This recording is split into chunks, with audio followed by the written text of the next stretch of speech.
Prepara-te para uma jornada no tempo, explorando as raízes e a chama do avivamento espiritual que moldou o pentecostalismo.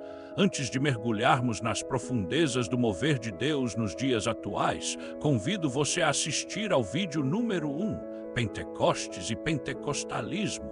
Ele é a base para compreendermos a sequência do pentecostalismo e do avivamento espiritual.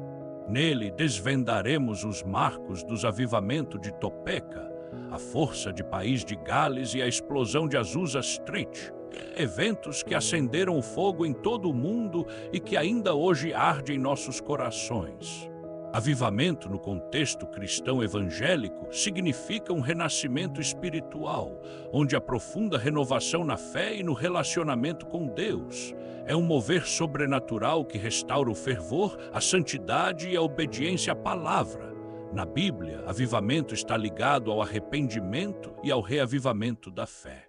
Não se trata apenas de emoção, mas de uma transformação real, gerada pelo Espírito Santo que impacta vidas e comunidades. Um avivamento genuíno se manifesta através da fome pela palavra de Deus, oração intensa e poder espiritual.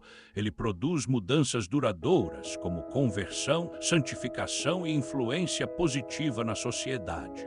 Hoje, muitos buscam avivamento, mas é preciso discernimento, pois alguns movimentos priorizam espetáculos em vez de santidade. O verdadeiro avivamento começa no coração, com humildade e busca sincera por Deus. A igreja deve ansiar por um avivamento bíblico, que glorifique a Cristo e transforme vidas, não apenas por experiências ou manifestações passageiras. A oração e o clamor de Abacuque, no capítulo 13, versículo de número 2, continua urgente: aviva a tua obra, ó Senhor. Após o poderoso mover do Espírito Santo na igreja primitiva, registrado em Atos dos Apóstolos, não há relatos históricos claros de avivamentos pentecostais nos séculos seguintes. No entanto, Deus estava preparando o caminho para o reavivamento dessa experiência espiritual para os nossos dias. Os primeiros sinais surgiram com os reformadores, como John Wycliffe no século XIV, que defendeu a Bíblia em língua comum, e Jan Hus, no século XV, pregador da verdade bíblica martirizado por sua fé. No século XVI, Martinho Lutero estabeleceu os fundamentos da Reforma Protestante, enquanto João Calvino tornou-se o principal expoente do calvinismo, sistematizado em suas institutas. Jacó Armínio, por sua vez, desenvolveu o arminianismo, enfatizando aspectos distintos da graça divina. Os anabatistas, como Menos Simons, buscaram uma fé mais radical e experiencial. Nos séculos XVII e XVIII, os pietistas Philipp Spener e os morávios Nicolaus von Zinzendorf enfatizaram a devoção pessoal e a oração, enquanto John Wesley, influenciado pelo pensamento arminiano, pregava a santificação como uma segunda obra da graça. Esses homens e movimentos, embora não pentecostais no sentido moderno, plantaram as sementes que no século XX floresceriam nos avivamentos que viriam. Veremos alguns avivamentos no início do século XX, o avivamento de Topeka, 1901, o marco inicial do pentecostalismo moderno.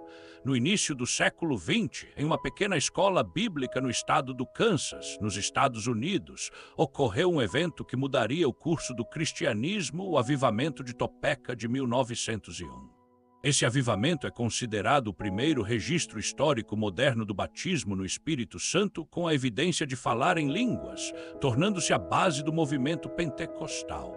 O local central desse avivamento foi o Colégio Bíblico Bethel, fundado pelo pastor Charles Fox Parham, um pregador do movimento de santidade que buscava uma experiência espiritual mais profunda. Em dezembro de 1900, Parham deixou seus alunos estudarem a Bíblia para descobrirem qual era a evidência bíblica do batismo no Espírito Santo. Depois de dias de oração e estudo, eles chegaram à conclusão de que o falar em línguas, como em Atos 2, era o sinal inicial. No dia 1º de janeiro de 1901, durante um culto de vigília de Ano Novo, uma estudante chamada Agnes Rosman Pediu que Parham impusesse as mãos sobre ela para receber o batismo no Espírito Santo. Quando ele orou, ela começou a falar em línguas, sendo a primeira pessoa no movimento moderno a ter essa experiência.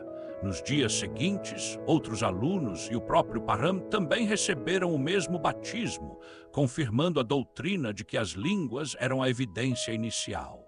Apesar de ter sido um avivamento pequeno em número, seu impacto foi imenso.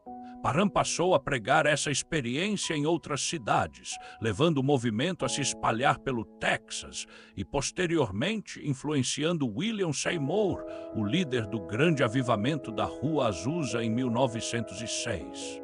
O avivamento de Topeka pode não ter tido a mesma visibilidade de outros avivamentos, mas foi a faísca que acendeu o fogo pentecostal no século XX. Sem ele, o movimento pentecostal como conhecemos hoje não teria começado da mesma forma.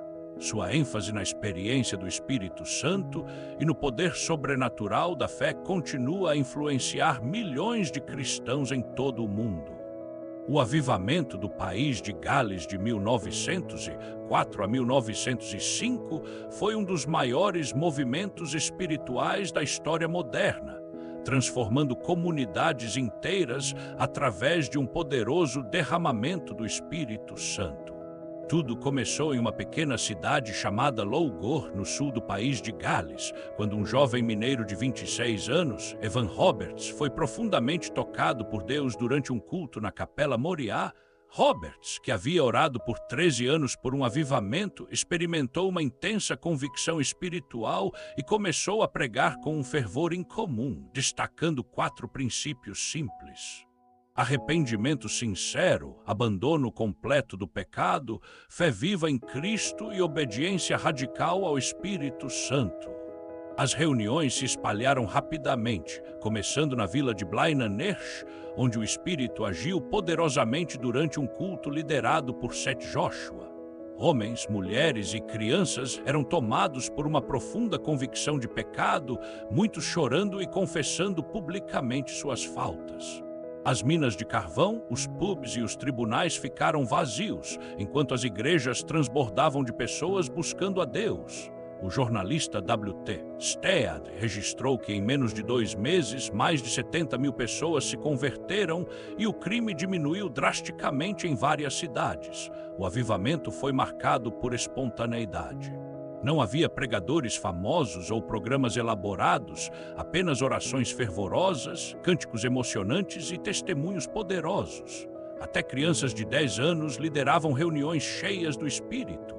A jovem Florie Evans foi uma das primeiras a declarar publicamente seu amor por Cristo, desencadeando uma onda de fervor espiritual entre os jovens. O impacto foi tão grande que até times de futebol locais cancelaram partidas para participar dos cultos. Embora não fosse um movimento pentecostal clássico, com línguas ou curas espetaculares, o avivamento galês preparou o caminho para o pentecostalismo moderno, mostrando o poder de uma igreja cheia do Espírito. Evan Roberts, que nunca buscou holofotes, afastou-se do ministério público após 1906, mas o avivamento deixou um legado permanente, mais de 150 mil conversões documentadas e uma transformação social sem precedentes no país de Gales. O país de Gales, em 1904, mostrou o poder de um avivamento massivo de conversões. Agora irei falar sobre o avivamento da Rua Azusa. Nascido filho de escravos libertos na Louisiana em 1870, William Seymour enfrentou pobreza e racismo desde cedo. Convertido numa igreja metodista, sua busca por Deus o levou ao movimento de santidade. Em 1905, mudou-se para Alston para estudar com Charles Parham, pioneiro pentecostal. Por ser negro, era obrigado a assistir às aulas do lado de fora humilhação que não o impediu de absorver os ensinos sobre o batismo no Espírito Santo. Quando convidado para pregar em Los Angeles, Seymour foi expulso da primeira igreja por defender que o batismo no Espírito era para todos. Sem teto, persistiu em oração até que o humilde casal Richard e Ruth Asberry ofereceu seu lar na Rua Azusa, 312, um armazém decadente com bancos de madeira e púlpito de caixotes. Ali, em abril de 1906, o espírito irrompeu. Cultos duravam dias, com pessoas de todas as raças tomadas do poder de Deus, falando em línguas e testemunhando curas. O jornal de Los Angeles, em 1906, zombou. Estranha histeria de fanáticos negros e brancos misturados. Mas, apesar do escárnio, o avivamento atraiu curiosos, céticos e buscadores de todo o país. Seymour, que dormia no local por falta de recursos, enfrentou racismo e divisões, mas seu legado permanece. De Azusa surgiram as Assembleias de Deus e o pentecostalismo global, que hoje alcança 1/4 dos cristãos no mundo. Tudo começou com esse escravo que creu no impossível. Sem liturgias ou hierarquias, os cultos eram marcados por orações intensas, louvores espontâneos e uma espera no Espírito Santo. Reuniões que se estendiam por horas, às vezes dias inteiros, enquanto pessoas de todas as raças e classes sociais tomadas pelo poder de Deus falavam em línguas desconhecidas e profetizavam com ousadia. O local simples, que muitos desprezavam, tornou-se o epicentro de um avivamento que mudaria o cristianismo mundial. Nascia ali, naquela humilde construção, um mover sobrenatural que transcendeu séculos e outros continentes. Naquele humilde armazém da Rua Azusa, William Seymour proclamava com unção 3 verdades transformadoras que ecoavam pelas paredes de madeira.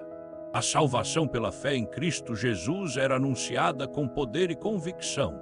A santificação como obra contínua do Espírito Santo era ensinada como o caminho indispensável para todo crente. O batismo no Espírito Santo, com a evidência inicial de falar em línguas, era buscado com ardente expectativa. Sinais sobrenaturais acompanhavam poderosamente essas mensagens. Cegos recuperavam a visão diante dos olhos atônitos da congregação.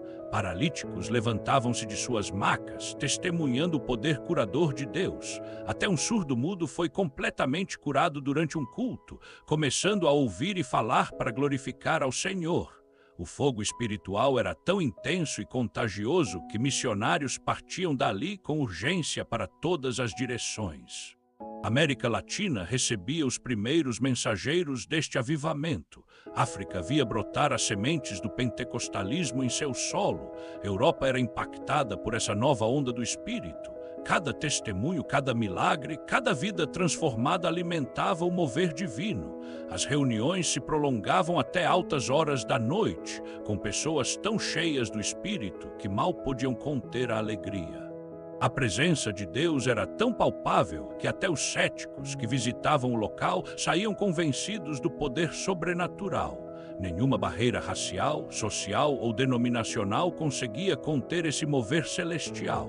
O simples tornava-se extraordinário quando o Espírito Santo assumia o controle.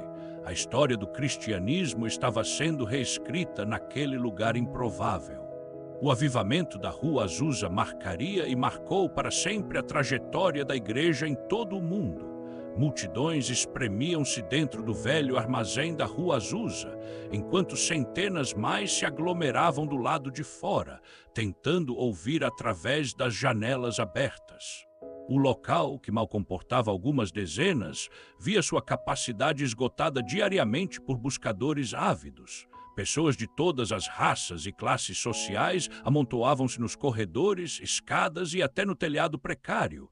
As ruas adjacentes ficavam repletas de curiosos e convertidos que não conseguiam entrar. Vizinhos relatavam que o burburinho dos cultos podia ser ouvido a quarteirões de distância.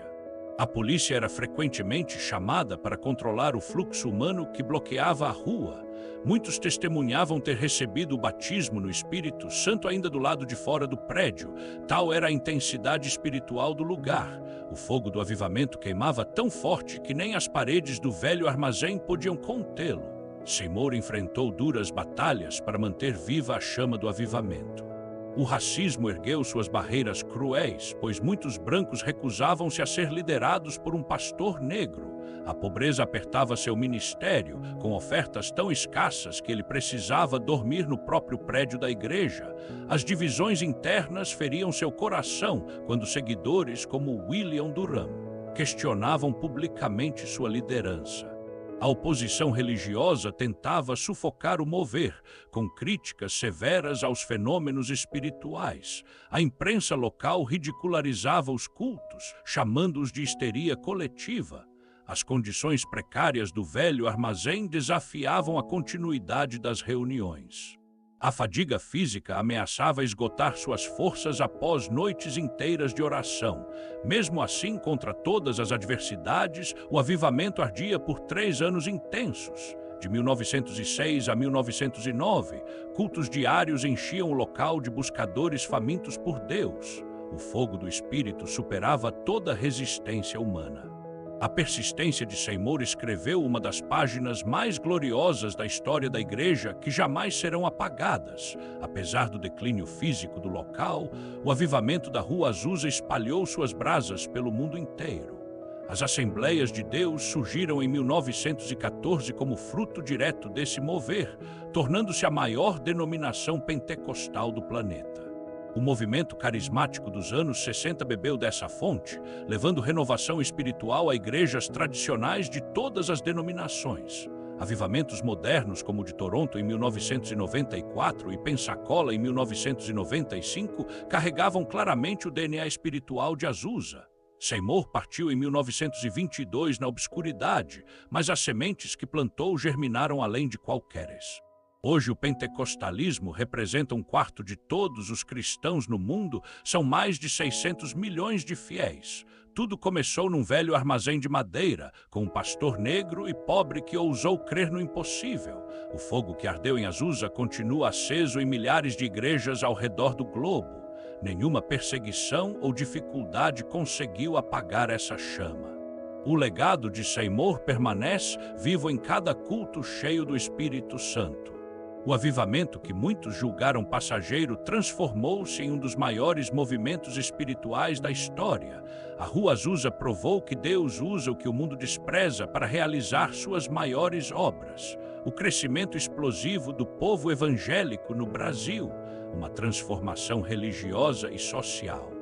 Desde a década de 1950 até os dias atuais, o Brasil testemunhou uma verdadeira revolução espiritual que transformou profundamente o cenário religioso do país. O número de evangélicos, que representava apenas 3% da população em 1950, saltou para impressionantes 31% em 2022, segundo dados do recenseamento. Esse crescimento extraordinário ocorreu em várias fases distintas, cada uma com características próprias e impactos sociais marcantes. Nos anos 1950, o protestantismo histórico, como batistas, presbiterianos, metodistas e congregacionais, predominava entre os evangélicos brasileiros. Essas tradicionais denominações foram estabelecidas por dedicados missionários europeus e norte-americanos que deixaram suas pátrias para semear o evangelho no solo brasileiro no século XX. Com profundo compromisso teológico e zelo missionário, esses pioneiros plantaram igrejas que inicialmente floresceram nos centros urbanos, alcançando especialmente as classes mais instruídas da sociedade. O movimento pentecostal, representado principalmente pela Assembleia de Deus, fundada em 1911, e pela Congregação Cristã no Brasil em 1910, começou seu crescimento vertiginoso. Essas igrejas falavam diretamente ao coração das classes populares, com uma mensagem poderosa de cura divina, libertação e batismo no Espírito Santo.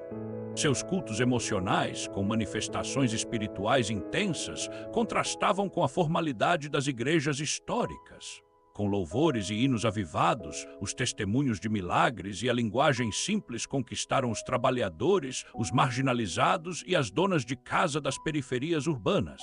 Os anos 1970 e 1980 marcaram o surgimento da segunda onda pentecostal, com igrejas como O Brasil para Cristo em 1955, Deus é Amor em 1962 e Casa da Bênção em 1964. Essas denominações inovaram ao adotarem métodos agressivos de evangelismo, incluindo cultos ao ar livre, carros de som e programas de rádio. Foi nesse período que o movimento evangélico começou a se expandir para além das fronteiras das classes populares, alcançando também as Porém, a grande revolução ocorreu com o surgimento do neopentecostalismo na década de 1980. Nos anos 1980, o pentecostalismo brasileiro deu um salto com o neopentecostalismo, marcado por igrejas como a Universal do Reino de Deus, fundada por Edir Macedo em 1977. A IURD revolucionou a evangelização usando rádio, TV e marketing agressivo. Outras denominações, como Igreja Internacional da Graça de Deus, fundada pelo R.R. Soares, e Renascer em Cristo, fundada pelo apóstolo Estevão Hernandes, surgiram adotando palavras impactantes de bênção espiritual, prosperidade e batalha espiritual. O movimento cresceu nas grandes cidades, atraindo a classe média e pessoas de grande influência do esporte, da TV, do cinema, empresários, políticos, intelectuais e figuras do meio cultural. Enquanto o catolicismo perdia fiéis, o pentecostalismo dobrou seu número entre 1990 e 2000, alcançando nesse período 15% da população. No século XXI, o pentecostalismo tornou a maior força religiosa do Brasil, com 31% da população, conforme o último levantamento em 2024 por fontes oficiais. Igrejas como a Mundial do Poder de Deus do apóstolo Valdemiro Santiago e Batista Lagoinha usam a TV, utilizam todas as mídias sociais e cultos online para alcançar milhões de pessoas. Esse alcance das mídias sociais não estão apenas vinculadas a estas grandes denominações, mas igrejas de todos os portes e de várias comunidades que a utilizam para falar do amor de Deus. Junto ao poder público, a bancada evangélica e conservadora no Congresso Nacional ampliou sua atuação, defendendo leis que preservam os valores judaico-cristãos na família e na educação, com base nos princípios da Palavra de Deus. Entre suas prioridades está o combate à doutrinação ideológica nas escolas. Essa atuação busca equilibrar a defesa das tradições cristãs dentro de um Estado laico e das liberdades constitucionais, incluindo a liberdade de culto e o direito das famílias a uma educação alinhada com suas convicções de fé. Para muitos, talvez isso não seja um sinal de avivamento, mas demonstra claramente o povo de Deus cada vez mais tomando seu espaço. Não foi Deus que disse a Josué: todo lugar que pisar a planta do vosso pé, vô-lo tenho dado, vivemos por fé e não por vista. O pentecostalismo age onde o Estado não chega, movendo-se com ações que se tornam faróis de esperança nas comunidades mais vulneráveis. Sem a visibilidade da grande mídia, a igreja estende a mão com programas de recuperação que oferecem um novo começo para quem luta contra o vício. Nesses mesmos lugares, o auxílio se concretiza em auxílio alimentar, apoio a mulheres que buscam refúgio da violência. O trabalho silencioso e profundo nas prisões é um testemunho vivo do poder transformador da palavra, o acompanhamento pastoral desempenhando um papel crucial na ressocialização e na redução da reincidência. Além do amparo social, a igreja também abre caminhos para o futuro. Nas periferias, o esporte, dança, cultura, ensino musical e instrumental se tornam alternativas poderosas, distanciando jovens dos perigos das ruas. A palavra é ensinada e vivenciada em grupos de louvor, em visitas e orações constantes fortalecem os laços da comunidade. A igreja atua como um pilar, reforçando a estrutura familiar através de iniciativas que protegem a infância e unem casais, construindo uma base sólida para a vida em comunidade. É um movimento de fé em ação, onde o espiritual e o social se entrelaçam para restaurar vidas e transformar a realidade. O homem, a mulher, o jovem, adolescentes e crianças são orientadas de maneira ética cristã, para cada um desempenhar o seu papel na família e na sociedade. O impacto social do pentecostalismo é documentado por estudos e trabalhos de doutorado que revelam sua atuação sistêmica e profunda. Pesquisas em sociologia da religião mostram que o engajamento da igreja em áreas de alto risco social contribui para a diminuição da criminalidade. Em meio a crises e desafios sociais, a Igreja Pentecostal se posiciona como uma força invisível e transformadora, presente e atuante na vida de milhares de pessoas. Como não enxergar nessas ações o fruto de uma igreja avivada? É o resultado de corações ardendo pelo Espírito Santo, transbordando em amor ao próximo e no desejo genuíno de estender a mão. Uma corrente de solidariedade se forma, onde o poder da ajuda transforma vidas, e aquele que foi auxiliado hoje, amanhã se torna um farol para outros, perpetuando o ciclo do bem. Lucas, autor do livro de Atos, no capítulo 2, nos versículos 42 ao 47, observou bem o que deu crescimento na igreja. Os primeiros cristãos dedicavam-se aos ensinos dos apóstolos, à comunhão, ao partir do pão e às orações. Temor e milagres marcavam a comunidade, enquanto compartilhavam tudo em unidade. Diariamente reuniam-se no templo e nas casas, louvando a Deus com alegria sincera. Sua generosidade era prática. Vendiam bens e repartiam conforme a necessidade. Eram amados pelo povo e o Senhor, através do Espírito Santo, acrescentava os salvos diariamente. Em meio a um mundo em constante mudança, surge no Brasil um movimento impressionante de renovação espiritual que cresce a cada dia para a glória de Deus. Homens e mulheres, outrora presos aos costumes e vícios seculares, hoje erguem suas vozes em louvores que ecoam a pureza do Evangelho. São corações transformados que abandonaram as velhas práticas para viver uma nova vida em Cristo, e isso se reflete em cada detalhe, no modo de se vestir, na linguagem cheia de graça e no brilho sincero de quem encontrou a verdadeira liberdade. Se o Filho vos libertar, verdadeiramente sereis livres. As igrejas, atentas a essa transformação, não medem esforços para acolher e discipular. Todos são importantes para o reino. Grandes templos e pequenas congregações agora investem em espaços especialmente preparados para cada fase da vida. Salas coloridas e cheias de vida recebem as crianças, com histórias bíblicas que moldam corações desde a tenra idade.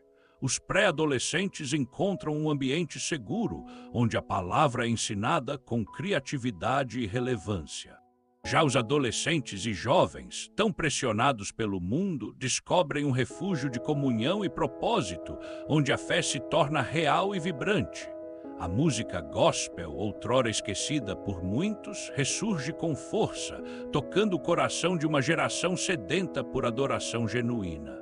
Grandes eventos de adoração e louvor reúnem milhares, não por entretenimento, mas por um desejo profundo de exaltar o nome de Jesus. Projeções revelam que até 2030, os evangélicos representarão 40% da população brasileira, e marcando um crescimento notável. O movimento pentecostal no país é um fenômeno vibrante, que se expande a cada dia, alimentado por uma nova geração de cantores, pregadores, evangelistas e missionários. As redes sociais estão repletas de testemunhos poderosos, pregações sinceras e materiais de qualidade que fortalecem a fé e inspiram milhares.